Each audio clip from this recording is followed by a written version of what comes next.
हिस्सा बना लिया है। बिहार के कटिहार में, यूपी के कुशीनगर में और भी कई शहरों में उस दौरान जन्म लेने वाले बच्चों का नाम सिंदूर रखा गया है। साथियों, हमारे जवानों ने आतंकी अड्डों को तबाह किया।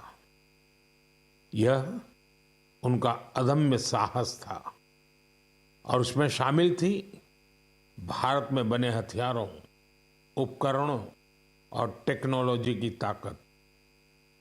उसमें आत्मनिर्भर भारत का संकल्प भी था।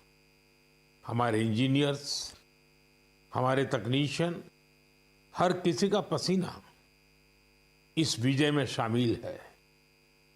इस अभियान के बाद पूरे देश में वोकल फॉर लोकल को लेकर एक नई ऊर्जा दिख रही है। कई बातें मन को छू जाती है। एक माँ बाप ने कहा, अब हम अपने बच्चों के लिए सिर्फ भारत में बने खिलौने ही लेंगे। देशभक्ति की शुरुआत बचपन से होगी। कुछ परिवारों ने शपथ ली है, हम अपनी अगली छुट्टियां देश के किसी खूबसूरत जगह में ही बिताएंगे।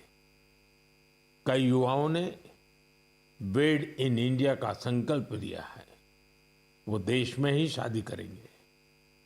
किसी ने ये भी कहा है, अब जो भी गिफ्ट देंगे वह किसी भारतीय शिल्पकार के हाथों से बना होगा।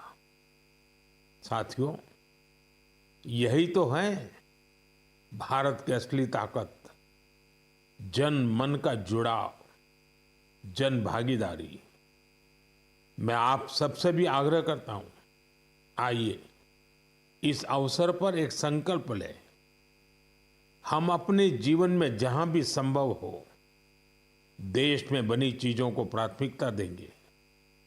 यह सिर्फ आर्थिक आत्मनिर्भरता की बात नहीं है, यह राष्ट्र के निर्माण में भागीदारी का भाव है। हमारा एक कदम भारत की प्रगति में बहुत बड़ा योगदान बन सकता है। साथियों, बस से कहीं आना जाना कितनी सामान्य बात है, लेकिन मैं आपको एक ऐसे गांव के बारे में बताना चाहता हूं जहां पहली बार एक बस पहुंची। इस दिन का वहां के लोग वर्षों से इंतजार कर रहे थे और जब गांव में पहली बार बस पहुंची तो लोगों ने ढोल नगाड़े बजाकर उसका स्वागत किया। बस को देखकर लोगों की खुशी का ठिकाना नहीं था। गांव में पक्की सड़क थी, लोगों को जरूरत थी, लेकिन पहले कभी यहां बस नहीं चल पाई थी। क्यों? क्योंकि ये गांव माओवादी हिंसा से प्रभावित था। यह जगह है महाराष्ट्र के गढ़चिरौली जिले में और इस गांव का नाम है काटेजरी। काटेजरी में आए इस परिवर्तन को आसपास के पूरे क्षेत्र में महसूस किया जा रहा है। अब यहां हालात तेजी से सामान्य हो रहे हैं।